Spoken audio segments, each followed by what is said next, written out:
En 1823 se dio aquí, en lo que hoy llamamos Venezuela, la naciente armada se enfrentó a uno de los imperios más poderosos del mundo en una batalla que conociéramos como la Batalla Naval del Lago de Maracaibo. Acompáñeme a conocer el otro lado de la historia.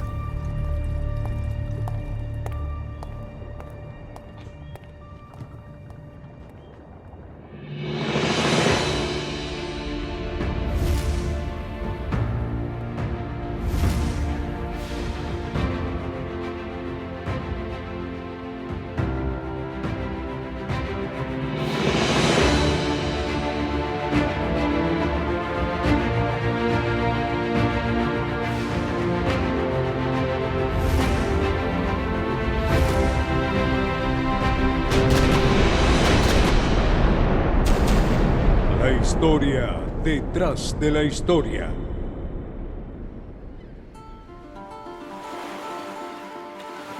Venezuela es un país marítimo por naturaleza. Tenemos que partir de esa idea. Entendiendo eso, nosotros podemos ya dimensionar la importancia que tiene el mar para Venezuela. Y no solamente pudiéramos llamarlo marítimo, pudiéramos decir que es un país acuático, porque tiene una red fluvial enorme, inmensa, navegable, y aparte de eso, un conjunto de lagos, uno de ellos el lago de Maracaibo, que también tiene una dimensión bastante interesante. Sumando todo esto, Venezuela es un país acuático. De hecho, se comporta naturalmente como tal. Más del 90% del comercio en Venezuela es marítimo, es por mar, tanto de importaciones como de exportaciones. Y si a ver vamos, cuando nosotros entendemos la dimensión que tiene para la economía nacional, cualquier actividad de desarrollo económica pasa por lo que entendemos que es la Venezuela Azul, que es nuestro mar jurisdiccional. Y si bien es cierto que nosotros decimos, y comparto esa idea de que la patria se hizo a caballo, Venezuela no solo nace en el mar, sino que se consolida en el mar. La independencia de Venezuela se consolida en el mar. Y es parte de esa relación inmanente con él, pues, con ese espacio geográfico. No podemos olvidar nosotros que nuestros primeros aborígenes fueron los indios caribes. Y esos aborígenes son epónimos del mar que hoy en día entendemos como Mar Caribe. Al contrario, como muchas personas pueden pensar, no es al revés. El Mar Caribe no le dio el nombre a nuestros aborígenes. ¿Y por qué nuestros aborígenes le dieron el nombre al Mar Caribe? Porque lo recorrieron de norte a sur y de este a oeste. Fíjate que también Francisco de Miranda entró a través del Mar Caribe, hizo la bandera, su bandera de la Colombella, el amarillo, azul y rojo, la hizo en la vela de Coro, 3 de agosto de 1806. Eso también marca una proyección de la importancia del mar, ¿no? Bolívar, desde la expedición de los Cayos en 1816, para reorganizar las fuerzas de Oriente y consolidar Oriente, pues, como una fortaleza ya de cara a las futuras operaciones. El mar es un medio no solamente del comercio, sino también que nos presenta una vulnerabilidad, porque debemos aceptarlo de una perspectiva bifronte: oportunidad más defensa, capacidad de defensa de estos espacios marítimos. Decía Hegel, el mar invita al hombre, lo invita, lo anima para la codicia, para la avaricia y también para la rapiña, pero también lo invita a las posibilidades de crecimiento, de comercio y de toda la vida que se da alrededor del mar en cualquier parte del mundo. Aquellos pensadores estratégicos como por ejemplo Miranda, el mismo libertador Simón Bolívar, Renato Belluche, Padilla, el mismo Brión, cuya visión estratégica específicamente en lo que es los espacios acuáticos fue muy memorable. Encontramos entonces en estos pensadores que ellos utilizaron precisamente el valor estratégico de los espacios acuáticos como una ventaja, como una forma de conectarse hacia aquel objetivo que ellos pensaban lograr, no como un obstáculo. Debemos recordar que desde el comienzo de la conquista el Imperio Español construye dos nociones, Mare Nostrum y Mare Claustrum, mar nuestro, mar cerrado. Y en ese mar nuestro, mar cerrado, el Caribe jugó siempre un papel importante, por dos razones. La primera, que las flotas mayores que venían con el oro, tanto del Pacífico como de Veracruz, como de Portobelo, que era de donde se pasaba la plata y el oro proveniente de lo que es hoy el Perú, luego iba hacia Cuba y de ahí iba la flota hacia Cádiz. Eso transformó siempre el mar frente a las costas venezolanas en un elemento estratégico. Mucho antes de que surgieran las teorías geopolíticas del siglo XIX sobre el control del mar, ¿no? Y obviamente toda la acción que va a adelantar el Imperio Español tenía como epicentro su capacidad marítima. En 1817, cuando se toma Angostura, allí es cuando se toma real conciencia de la importancia de las comunicaciones acuáticas. Porque una vez que se toma Angostura, se está en control, en dominio del río Orinoco, y ahí comienza a poderse recibir toda una serie de suministros, municiones, armas, sables, soldados, provisiones, para poder consolidar lo que es una base de apoyo para las armas republicanas. Particularmente desde el punto de vista logístico, para lo que es poder aprovisionar a los ejércitos, para lo que es poder desplazar a los ejércitos de puntos, del punto A al punto B al punto C, a lo largo de la costa, a lo largo de locaciones fluviales y de puertos lacustres. Eso es sumamente importante y por supuesto también para lo que es la penetración a través de operaciones anfibias. Para 1823 se demuestra el crecimiento táctico de los hombres en armas. Sus estrategias implementadas por tierra y mar nos indica que estábamos decididos a romper con todo lazo que osara violar nuestro deseo de ser una patria libre. Maracaibo, quien estaba bajo dominio del Reino de España, ya no podía seguir siendo una fortificación que representara intereses de otros imperios. Por tanto, la Armada Republicana realiza las operaciones pertinentes para acorralar, debilitar y expulsar al opresor de nuestro territorio. Las fuerzas terrestres de la República comenzaron a movilizarse para llevar a cabo el encajonamiento de lo que se vislumbraba como la batalla final.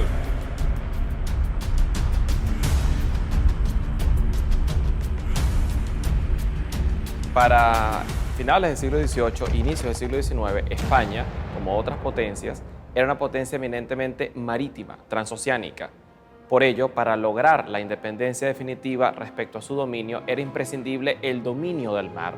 Desde el principio de la contienda, los patriotas hicieron esfuerzos en este sentido, pero es justo después de la batalla de Carabobo y con el sitio a Puerto Cabello que la antigua República de Colombia empieza a hacer esfuerzos mayores para desarrollar su escuadra, en previsión a la inminente batalla que iba a darse en mar abierto o en algún punto de la costa alrededor de Puerto Cabello u otra fortaleza aún en manos realistas. En este sentido, desde el principio, los patriotas avisoraron que se avecinaba una gran batalla naval y se prepararon a conciencia para ello. Esta batalla en efecto llegó y fue la batalla naval del lago de Maracaibo. La historiografía además también ha sido, de alguna manera, alteradora de la realidad. Porque si uno ve los libros con los cuales enseñamos hasta el día de hoy a nuestros estudiantes, esos libros señalan que Carabobo sella la independencia de Venezuela. Eso no es así. Carabobo reduce la capacidad del ejército realista, si pudiéramos hablar en términos porcentuales, en un 80, 70 a 80%. Pero queda unos reductos sumamente importantes que explican, por ejemplo, cómo entre el 24 de junio de 1821 y el 24 de julio de 1823, es decir, entre la realización de la batalla de Carabobo a la realización de la batalla del lago de Maracaibo, suceden 67 acciones armadas. Quedan todavía fuerzas realistas en el territorio que no se van a rendir así tan fácilmente, sobre todo sabiendo que tienen una plaza fuerte en lo que es Puerto Cabello, donde está nada más en un primer momento el mariscal Latorre Posteriormente recibe Morales, lo que es el mando de capitán general, pero Morales va y ocupa Maracaibo. O sea, hay esperanzas para los realistas todavía. Un hecho muy importante es cómo, de alguna manera, los generales venezolanos, Mariano Montilla, o sea, diseña, junto con José Prudencio Padilla, el héroe importante de la batalla naval del lago de Maracaibo, porque era el que comandaba las fuerzas navales patriotas, diseña lo que es la campaña, que es una campaña terrestre marítima. Es decir, Padilla va con las fuerzas navales, con los buques, y el coronel Manrique actúa en tierra. Hubo un buen rapport entre el general Padilla. Padilla para ese momento era realmente general de brigada. Nosotros llamamos contraalmirante. Bueno, está bien, podemos concederle, porque realmente, oye, se batió en el mar, pues. Y ustedes saben que Padilla tenía su pasado de haber peleado como contramaestre a bordo del San Juan de Nepomuceno, la famosa batalla de Trafalgar. Bueno, entonces allí hay una perfecta comunión entre Padilla y Manrique para de alguna manera poder descalabrar todo lo que era el dispositivo terrestre marítimo que estaba constituyendo ahí José Tomás Morales. Primero con las fuerzas navales que ya él tenía allí, con sus fuerzas terrestres, y después con el apoyo que le venía del apostadero de La Habana con el capitán de navío Ángel Laborde y Navarro. Yo creo que hay que verlo de manera amplia. Si nos ponemos a ver los acontecimientos de manera aislada, no estamos alcanzando la visión estratégica. Si nos ponemos a hablar de la campaña o de la batalla de Carabobo, estamos siendo muy mezquinos si no hablamos de la gran campaña, de la visión estratégica que dio la batalla pues allá en Carabobo en 1821. El episodio de Maracaibo, bueno, es una continuidad de toda la intención del libertador Simón Bolívar de expulsar a todos los reductos españoles que quedaban en territorio venezolano. No podemos olvidar que en Puerto Cabello estaban anidados, estaban guarecidos todos los que habían sido perseguidos pues, del Imperio Español. Tomaron esa plaza para ellos. Pues. Y de allí también hubo unos encuentros navales con la intención de cortar y bloquear los suministros que le traían a ese reducto español desde Puerto Rico. Así que hay que verlo con una mirada bien integral. Ya el libertador Simón Bolívar, en este momento, en este episodio de la batalla naval del lago, ya tenía su mirada puesta abajo. Es decir, él decía ya lo que teníamos que hacer en Venezuela lo puede controlar José Antonio Paz, que era el jefe del departamento de Venezuela, el mando supremo de Manuel Manrique, que es un gran detalle, como jefe de las operaciones terrestres, el almirante Padilla, también como comandante de la división marítima a través de la escuadra bolivariana. Así como nuestro ejército, forjador de libertades, logró hazañas muy importantes en tierra firme, siempre la flota republicana o patriótica siempre acompañó en conjunto todas estas operaciones, conducidas por el genio, nuestro prohombre más importante, el libertador Simón Bolívar. Después de Carabobo, la República aún no estaba fuera de amenaza del Imperio Español. 2 años después de Carabobo, se consolida la batalla naval del lago de Maracaibo, expulsando o derrotando la última fortaleza del Imperio Español en nuestro territorio. Recordemos que Bolívar se encontraba empeñado en la campaña del Perú. Si esta batalla no hubiese sido victoriosa para la República, Morales muy seguramente hubiera atravesado los Andes y hubiera llegado a Bogotá con el peligro inminente de retomar el poder. ¿Qué hubiese ocurrido en nuestra realidad actual si en aquella batalla naval del lago los triunfantes no hubiesen sido las fuerzas patriotas, sino los realistas? Definitivamente hubiese cambiado radicalmente nuestra historia actual. ¿Por qué? Primero, en estrategia naval, el tener el control de un espacio, ya sea marítimo, fluvial o lacustre, representa tener el dominio y el control de las vías de aproximación hacia esos puertos. Y precisamente Maracaibo representaba esa vía de acceso que venía desde las Antillas dominadas por los realistas y que se aproximaba a costas venezolanas, una de ellas muy utilizada en ese momento, que era Coro, la otra muy utilizada era precisamente Puerto Cabello, y otras de las cuales los realistas seguían insistiendo en dominar eran los puertos de Maracaibo. ¿Por qué? Porque precisamente a través de la llegada de esos pertrechos de guerra, de esas tropas, de toda esa carga logística que llegaba para poder fortalecer las campañas que están haciendo los realistas para avanzar y defenderse hacia el sur, se iban a ver interrumpidas como se vieron interrumpidas luego de la batalla naval del lago de Maracaibo. Ese mapa geoestratégico, entonces, ante el hecho de que enfrente de esos más de 2.400 kilómetros que hay desde Castillete a la desembocadura del río Esequibo, que son costas, hay 1 millón de kilómetros cuadrados de mar, y en el lado más occidental tenemos a la República de Cuba hoy, un bastión importante de España. Teníamos, por supuesto, a Puerto Rico, teníamos a República Dominicana o la Isla La Española, como se le conocía en la antigüedad, y además tenías una presencia de Francia, de Holanda, de Suecia, de Inglaterra, en todo ese espacio. Y entonces ves una configuración donde cualquier acción que llevara a la consolidación de la presencia y el control militar tenía que ver con la capacidad de entrada y salida de barcos. Ángel Laborde no quiere dar una batalla naval solo, con sus fuerzas navales, porque entiende que los patriotas son superiores a él, ya todos los patriotas que se van a encontrar ahí en Maracaibo. Pero entra en diferencia con Morales, que decía, no, tiene que ser una batalla naval por todo el cañón. Él decía, no, pero yo necesito apoyo de las fuerzas de tierra. Pero Morales, que no aceptaba de subalternos de él indicaciones, ni recomendaciones, ni consejos, o sea, la orden fue de la batalla. Y él, como oficial naval, no iba a dejar su honor, no iba a permitir que su honor quedara manchado, que pudiera haber sido tachado de cobarde. Lo primero que hace entonces es tratar, de alguna manera, de disuadir a Padilla. Le manda lo que es una combinación de la rendición, que Padilla, por supuesto, la acepta. Padilla sabe que tiene fuerza superior y dice, no, señor, vamos a rematar el toro. Aquí vamos a ganar la batalla. Entonces, bueno, ya no hay más remedio que combatir. La misión estaba decidida. Los comandantes patriotas, tanto por tierra y mar, harían lo posible por desterrar al enemigo.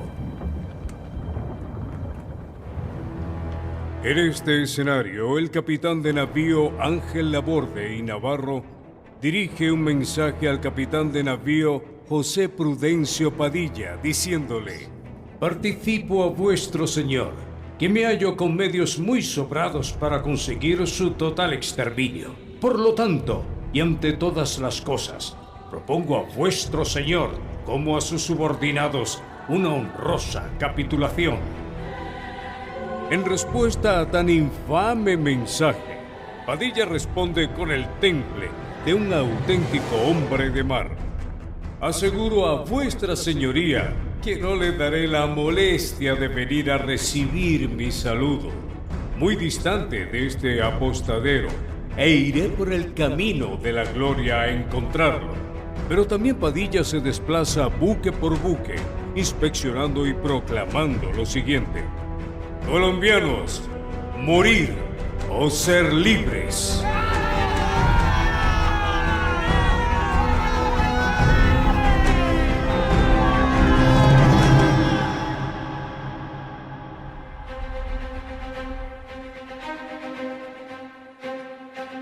Si algo se destaca en toda esa documentación emanada del Ejército de Tierra español durante el año 1823, pero que se ratifica en el año 1822 y que lo observamos en la campaña de Carabobo en 1821, es que el estado del Ejército español era cada vez gradual y progresivamente iba mermando en su capacidad de respuesta frente a un ejército patriota que se iba acrecentando que iba consolidando posiciones, que iba recuperando, digamos, territorio, y ahí es donde encontramos inclusive correspondencia como la del otrora jefe de operaciones de la provincia de Caracas, quien palabras más, palabras menos, le dice en su momento al comandante general Miguel de la Torre que, bueno, no había nada que hacer desde el punto de vista militar en Venezuela,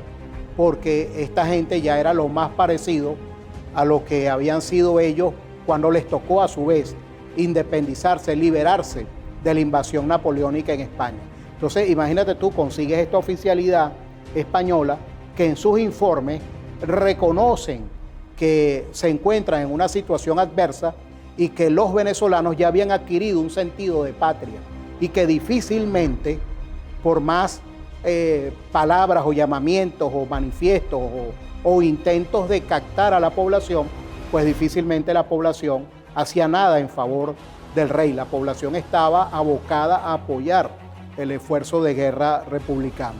Y entonces ahí es donde entran los corsarios, donde entran los buques mercantes, donde entran las fuerzas sutiles, donde entran las goletas, donde entran los bergantines, donde entran las flecheras, que es una adaptación de la capacidad indígena de movilización y su transformación en la guerra de independencia en un vehículo que era algo que caracterizó nuestras acciones militares: rapidez y audacia. Y entonces cuando tú ves todo eso, te consigues una épica naval, que es lo que nos está haciendo confluir hoy. Es decir, Maracaibo, la batalla del lago de Maracaibo es una batalla naval, pero cuando ves el diseño, ves entonces cómo Padilla o Manrique mueven tropas hacia el norte de La Guajira para asediar a Maracaibo, se mueve por toda la parte del lago de Maracaibo, son 13.000 kilómetros cuadrados, y entonces va al puerto de Barranquitas en la actual costa occidental de Maracaibo, se dirige a Puerto Concha, también en la actual desembocadura del río Catatumbo, va a Palmarito, va a Palmaritico, va a Torondoy, va a Río Poco, va a Río Motatán, va a Río Frío, y entonces tú ves que se mueve en todo lo largo del lago. ¿Y por qué? Llevando bastimento, moviendo hombres, haciendo acciones de distracción, asediando a las fuerzas realistas que están en Maracaibo, totalmente concentradas. La propia acción del forzamiento de la barra el 8 de mayo es una acción de audacia basado en un elemento de nuevo primordial: el ciudadano que se transforma en soldado. Por su parte, el almirante Padilla solicita refuerzos para la definitiva misión de cruzar la barra del lago de Maracaibo. Esta acción logró sumar la goleta Leona, Antonia y Manuela, 60 soldados del batallón Tiradores de la Guardia y 4.000 pesos. Habiendo logrado estas embarcaciones y personal, decide zarpar desde La Guaira hasta la isla, acompañado además por la barca Heroína y las goletas Juana y Favorita.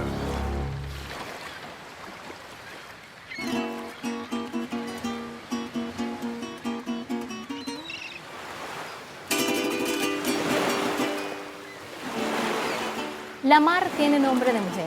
Yo hablo de la mar porque cuando los poetas hablan del mar, incluso en las cartas, la ven como esa poesía, el mar, la mar. Y es que la mujer ha estado presente en todo. Y cuando hablamos en todo, es que ha estado detrás, a un lado y enfrente. Conocemos el rol que jugó, por ejemplo, Juana la Avanzadora.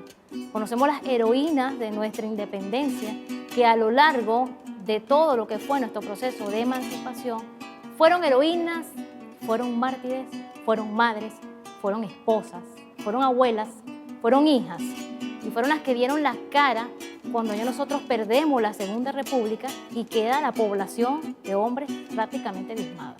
A veces vemos un frente de batalla y visualizamos a los hombres que fueron como guerreros y soldados, pero ¿quiénes estuvieron atrás curando las heridas, llevando la comida, llevando el pan, sembrando, cultivando y ejecutando todas esas misiones que podían ser un trabajo pesado?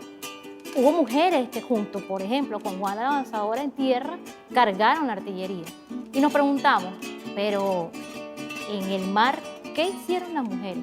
Esa es una pregunta bastante capciosa, es curiosa, porque la tradición naval es de hombres. ¿Sí? El trabajo de las velas en esa época, el alar un cabo, estar dentro de un buque, ha sido un trabajo para hombres, es un trabajo pesado, es un trabajo donde de verdad para la época y en toda la tradición marinera la mujer así fue segregada o apartada. Si hablamos de la épica naval bicentenaria, ¿cómo podríamos nosotros dentro de esa noción de la épica naval ver y presenciar el rol de la mujer? Como dice el dicho, de cada hombre hay una mujer. También detrás de cada proceso histórico hay la invisibilización de la mujer. Y cuando digo la invisibilización es porque en la historiografía tradicional siempre de una u otra manera se ha exaltado el prócer, el héroe, ¿sí? El comandante, los comandantes, los generales y, claro, precisamente al no darle a la mujer una igualdad en oportunidades de leer, de escribir, de manipular un arma, de estudiar, se está segregando de ciertos espacios donde efectivamente para la época era difícil que por los oficios, por las culturas y por el modo de ser y de vida de la misma época pudiera involucrarse una mujer.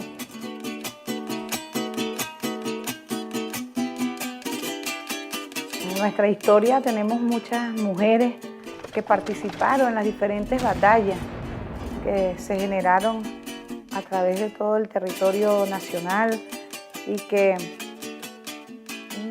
no fueron visibilizadas en su momento, y nosotros tenemos la responsabilidad en este momento de visibilizarlas a través de la historia y las investigaciones que hemos tenido. En la batalla naval del lago de Maracaibo hubo una participación muy importante de Ana María Campos y Domitila Flores. Se iban a las reuniones que hacían los españoles y se metían allí a escuchar. Entonces eran labores de inteligencia y que iban alertando todo lo que iba a suceder. Y eso fue muy importante para la batalla naval de Maracaibo. Ana María Campos, pues a ella la descubrieron y tuvo que pasar, la pasearon por la plaza allá en Maracaibo, dándole fuertemente latigazos, semidesnuda. Y ella, con su convicción de lo que era la independencia de la patria y de lo que iba a jugar en esa batalla naval del lago de Maracaibo, ella siempre tenía una frase que todos la recordamos y que, bueno, sirve de inspiración para las mujeres en esta época que estamos viviendo, que siempre las mujeres estamos al frente, en la vanguardia de todo. Ella decía, si Morales no capitula, monda. Y ella le daban latigazos y lo repetía. Y le seguían dando el latigazo y lo repetía. Bueno, nosotros podemos decir ahorita, después de haber vivido la historia, la batalla naval de Maracaibo, que ella fue una mujer muy importante para esa inteligencia de qué era lo que iban a hacer ellos para la batalla naval del lago de Maracaibo.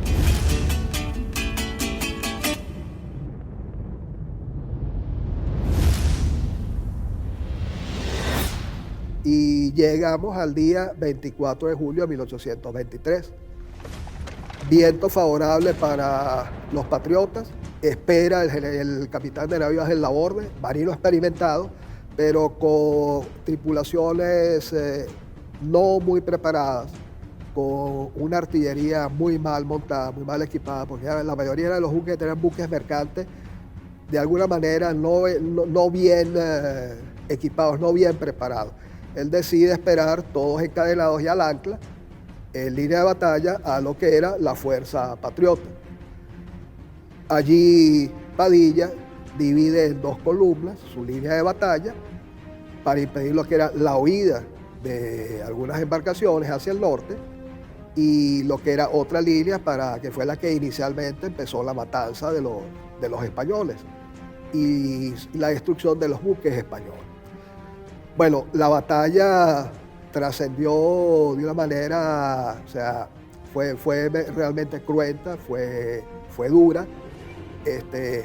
fuego de artillería, sobre todo cuando comenzaron los abordajes, eso fue fusilería y sablazos. Y en un momento en que inclusive desde la costa se oían los chasquidos de las espadas de abordaje y de los sables, ya no se oía fuego de fusilería y por supuesto los gritos de los marineros y de los infantes allí peleando, muriendo y algunos, digamos, matando a otros en la batalla.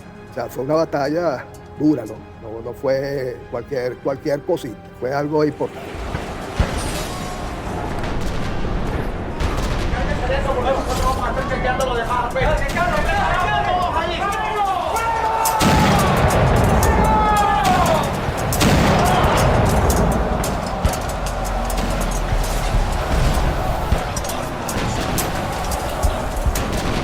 Si bien los realistas tienen una escuadra más numerosa, alrededor de un 10-15% más, hablamos de alrededor de una quincena de buques contra 10 naves mayores nuestras, en nuestro caso 3 bergantines, 7 goletas, nuestras naves contaban con mayor artillería y mayor calibre.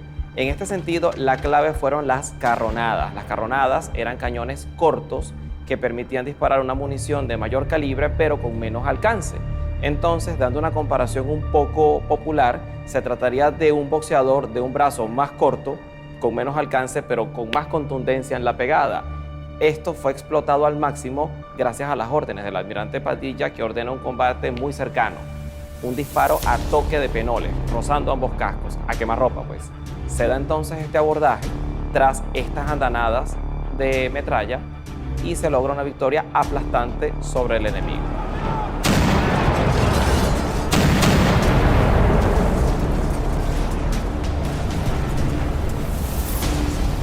En conclusión, podemos decir que el diseño tuvo que ver con la capacidad de movilización de esa armada, que es una armada surgida de buques mercantes, porque tenemos pocos bergantines. El buque Bolívar, que lo habíamos traído en octubre de 1822, no pudo forzar la barra de Maracaibo por su gran calado y quedó haciendo el bloqueo frente a Puerto Cabello. También tuvimos suerte. El buque Ceres, que era uno de los buques de mayor capacidad de fuego de la naval española, tampoco pudo penetrar y se quedó afuera. Entonces, ¿cómo logramos nosotros la conducción de la batalla? La fuerza sutil, el conocimiento del lago, el apoyo e inteligencia de los pobladores de la cuenca del lago, de los pueblos de agua. Y eso es algo que hoy, en pleno siglo XXI, nos permite decir cómo resistimos lo que hemos resistido con un poder imperial superior. Y entonces habría que decirle, como le dijo Bolívar al encargado de negocio norteamericano Irving en 1819, la mitad de nuestra población ha muerto peleando contra un imperio, la otra mitad estamos gustosos de seguir su ejemplo. Lo que a Páez eran las lanceras, las flecheras lo hicieron contra los españoles. Básicamente eran el terror de los ríos y de las costas. Ellas efectuaban un trabajo de desgaste, disuasión del enemigo y además de eso, poder consolidar la escuadra que ejecutó toda la liberación del eje fluvial Orinoco-Apure. La flechera tiene un protagonismo fundamental, nada más y nada menos, en lo que fue la victoria de las campañas de Guayana, la victoria de las campañas de Oriente, y a bordo de las flecheras, que es más importante aún, había pueblo en armas. Porque si bien no se estudiaba la carrera marinera para abordar los grandes navíos, pues sí teníamos descendientes de los guaraos, teníamos descendientes de los caribes, donde también mujeres estaban a bordo de esas canoas y las abordaban junto con la flechera. O sea, hay una participación de una canoa de descendientes caribes, de mujeres descendientes de los caribes, todo lo que fue en la toma de Guayana, de los guaraos, de todas las etnias del eje fluvial Orinoco-Apure, en esta protagonista, la flechera, que tiene un bagaje histórico-cultural desde el primer periodo de contacto hasta lo que son las guerras de independencia. En el diccionario de la Real Academia Española, si lo pueden consultar, flechera, y colocan así específicamente, no lo voy a decir de manera literal porque no lo traje, nave de guerra utilizada en la independencia de Venezuela. Y dice una nave con una quilla afilada, portada por canaletes, y que antiguamente era abordada por indios. Entonces, esa embarcación no solamente tiene la historia de nuestros ancestrales caribes, sino la historia de las mujeres caribes que estuvieron a bordo y colaboraban con la construcción de estas, y tiene nada más y nada menos que la historia de los aguerridos marinos patriotas que nada más y nada menos ejecutaron todas las campañas de liberación de Guayana y Oriente y que también vencieron en la batalla naval del lago de Maracay. ¿Qué pasa? Cuando nosotros consolidamos un espacio de tierra o consolidamos la independencia en tierra, el suministro logístico al llegar por mar vuelve a fortalecer al otro bando enemigo, en este caso los realistas, y vuelven a haber nuevamente combates y se genera una especie de espiral vicioso entre el suministro logístico y los triunfos obtenidos en tierra. Otro punto derivado de la importancia estratégica de la batalla, de la victoria de la batalla, es el poder hacer uso y control de los mares jurisdiccionales. Esto le permite de alguna forma a los criollos, a quienes logren la independencia, poder conservar la misma a lo largo del tiempo y poder incluso proyectar su poder naval más allá de la frontera. Eso hace que traslades los espacios de combate fuera de la costa continental, fuera de tu espacio o de tu territorio, hacia posibles amenazas en las islas del Caribe y otros territorios que también fueron visualizados para la independencia. Mientras tanto, la escuadra del Reino de España avanzaba lentamente en la línea para abrir fuego, razón por la cual Padilla ordenó el movimiento de ataque, respondiendo a ambos con un fuego muy nutrido. Morir o ser libres. Una vez que se iniciaba y no había viento a favor o no había viento en contra, el riesgo era muchísimo. Entonces el compromiso de un marino, de un oficial en ese momento, sabía pues que tenía que dar todo de sí. Después que él hace el recorrido en todos los buques, ¿verdad? Se llega el día de la batalla, al día siguiente, y él, horas antes de comenzar la batalla, sube el estandarte de abordaje. Eso es, bueno, a mí ahorita se me erizan todas esas cosas, porque cuando esa bandera se sube en un barco, es que tienes que cumplir, o sea, es ir, enfrentarte con el otro barco, aparearte casi con el otro barco, ir al abordaje, a dar tu vida por lo que tú crees, por lo que estás convencido de que es. Tras la sentida arenga de Padilla el día 21 de julio, la escuadra se alza con la victoria el día 24 de julio y acto seguido se dan las negociaciones entre patriotas y realistas para negociar los términos de la rendición española, de la capitulación. Enseguida los realistas se dieron cuenta de su derrota, pues apenas 3 naves lograron escapar del hundimiento o la captura por parte de los patriotas, y así, tras un proceso bastante minucioso de negociación, Francisco Tomás Morales, último capitán general español en Venezuela, firma la capitulación el 3 de agosto y acto seguido se va con todos los simpatizantes realistas rumbo a Cuba. Con la batalla naval del lago se logra o se consigue la capitulación de los realistas, algo que no habíamos podido conseguir con ninguna otra batalla, por más importante y estratégica que haya sido para la independencia de la patria. La batalla naval del lago, de alguna forma, tiene como corona de su resultado, tiene como punto icónico de su historia el que hayamos logrado la capitulación realista en ella. Prácticamente ya la independencia había sido alcanzada. La última acción militar es la toma de Puerto Cabello en ese mismo año 1823, lo que demuestra lo mermado que quedaron los realistas una vez concluida la batalla naval del lago. Y decía algo muy importante que no ocurrió en Carabobo, y es que realmente Maracaibo sí se capitula el 3 de agosto, en Altagracia, allí sí hay una capitulación. O sea, es por eso que sí podemos considerar la batalla, y nada más y nada menos está capitulando el capitán general. Ahí sí podemos pensar que se produce la rendición de lo que son, digamos, las fuerzas realistas, el territorio de la Capitanía General de Venezuela. Tenemos dos cosas allí: la capitulación del capitán general, que realmente él es el que sella el fin del dominio español en estos territorios, es el que lo firma con la capitulación, y de alguna manera es donde está la primera señal importante de desmembramiento de lo que quedaba del Imperio Español y de los territorios que ellos poseían en Costa Firme. Por supuesto, quedan pendientes las campañas del sur.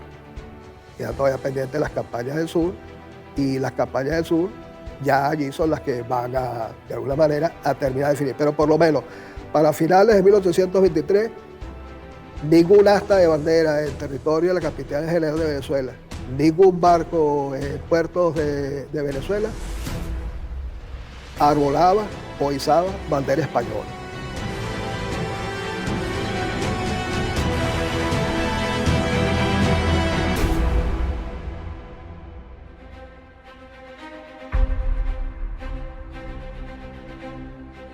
Encontramos nosotros en toda esta documentación, digamos que fue interceptada, que nos quedó como pudiéramos decir, una especie de trofeo de guerra, porque es la documentación generada por el ejército de tierra español que intentó ser evacuada y no pudieron. Y en esas informaciones que nos dieron luces sobre muchas situaciones y que permiten entender parte de esa historia no contada, ¿no? Y alguna, bueno, que ha salido digamos, a la luz por el esfuerzo de muchos investigadores que han puesto a la luz muchos de estos documentos, es esa diatriba pública que surgió entre el general Morales, ¿no? y Laborde por quién es el responsable de la derrota en Maracaibo. Por eso decía que no es pertinente ver la historia en pedazos ni en compartimentos estancos, sino que hay que recordar que también después del 24 de julio de 1823, esa gran victoria en el lago de Maracaibo, bueno, tuvimos que esperar para expulsar al último reducto español en Puerto Cabello. No fue fácil ese episodio militar, esa épica militar en Puerto Cabello, y eso se dio, bueno, de septiembre a noviembre, específicamente el 10 de noviembre de 1823, José Antonio Páez entra, conquista Puerto Cabello, y bueno, ahí sí podemos hablar que de Venezuela, hay que recordar que para entonces era la Gran Colombia, o mejor dicho, la Colombia. Venezuela era un departamento.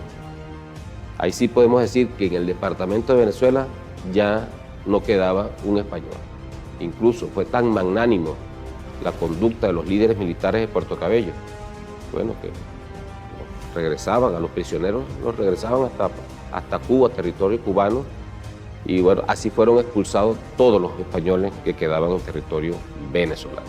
La batalla naval del lago de Maracaibo tuvo una importancia estratégica fundamental en la independencia no solo de Venezuela, no solo de la antigua Colombia, sino de toda Hispanoamérica. ¿Por qué? Porque le permitió a la antigua República de Colombia emprender con tranquilidad, asegurado el Frente Norte, la liberación del Perú y poner punto final al dominio español en Sudamérica. Pero no solo eso, esta antigua república también pasó de una postura defensiva a tomar la iniciativa estratégica en el Mar Caribe y en el Océano Atlántico, llegando incluso a amenazar al Imperio Español con expediciones libertarias sobre Cuba y Puerto Rico. Hablar de la batalla naval del lago Maracaibo es hablar del poder naval que se fraguó a partir de 1823. Es hablar de los marinos patriotas que llevaron soldados a bordo, armamento, y se fueron al Istmo de Panamá y de allí hacia el sur, haciendo un enorme recorrido para llevar la libertad de Venezuela a los países de Hispanoamérica que todavía estaban bajo el yugo español. Entonces, hablar de batalla naval del lago Maracaibo es hablar de libertad, es hablar del ímpetu de los marinos patriotas y es hablar del antecedente histórico de una armada comprometida con el legado del Libertador y con la independencia de la soberanía nacional. Tenemos en esa batalla naval del lago Maracaibo, Día de la Armada Bolivariana, la memoria de un hecho que forma parte de nuestra doctrina, que es independencia, lealtad y libertad. Solo el humo y el lago fueron los testigos sin palabras de ese acontecimiento.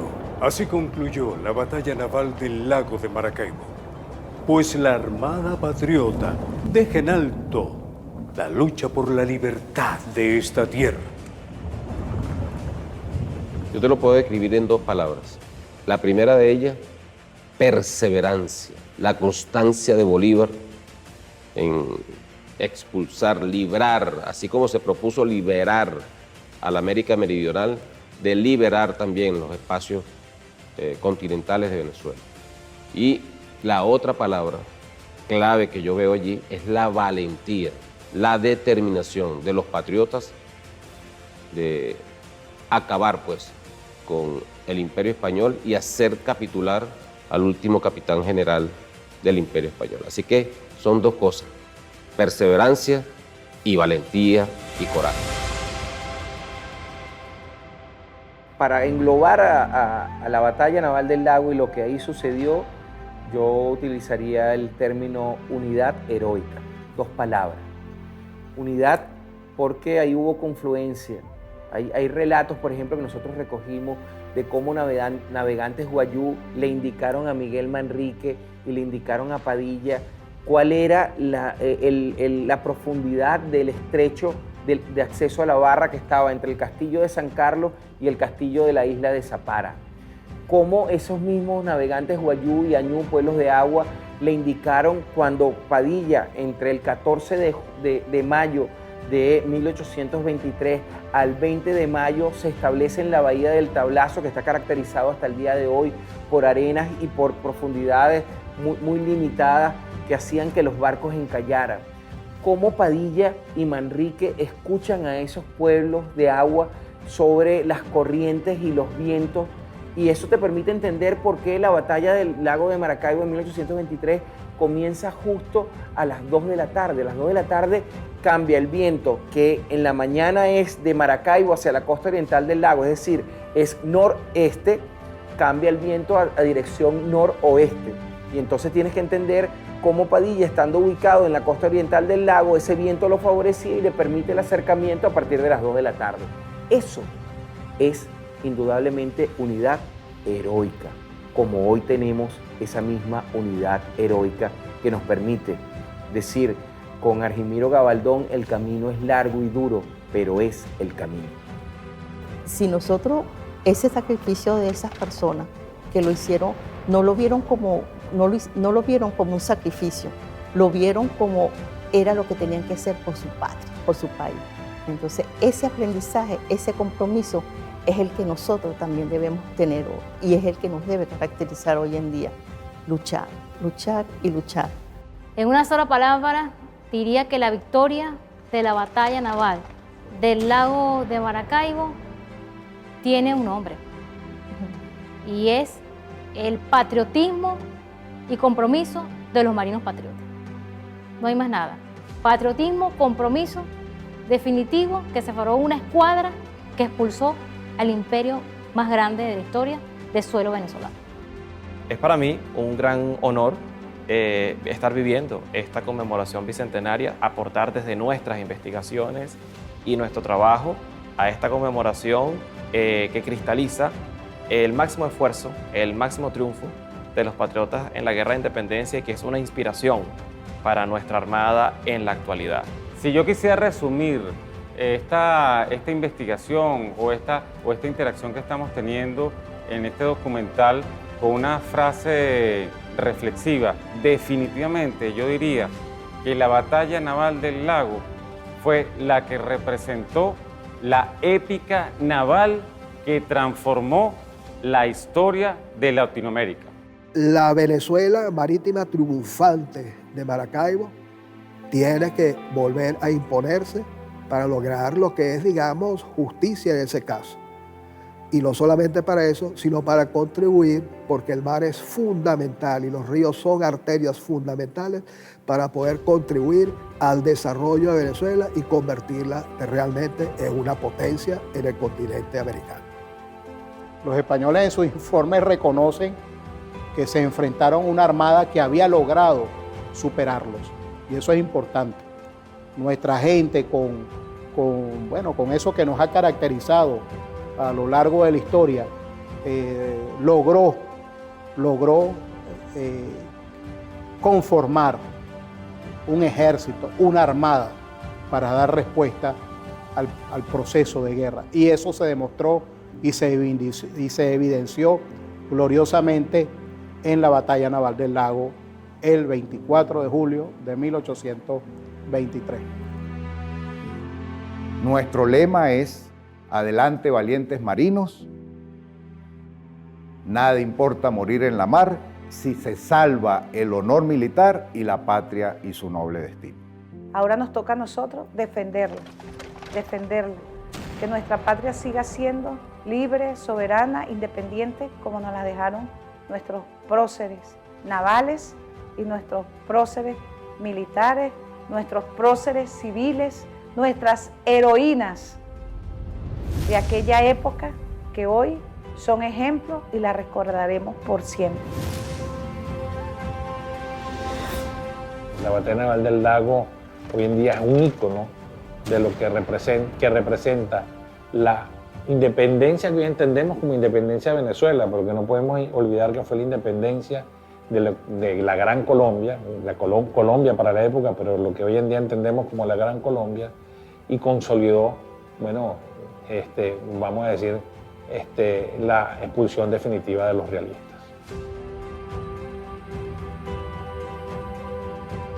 Pero lo más importante es tener las ganas de defender y de controlar nuestros espacios marítimos.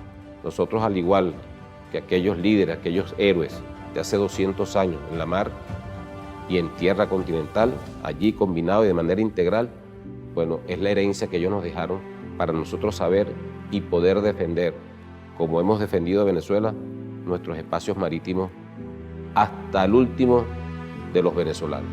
Y yo digo pues que también la misma fiereza, aquella que se refería el almirante Padilla, decía, bueno, no eran seres humanos, eran fieras combatiendo en el lago de Maracaibo.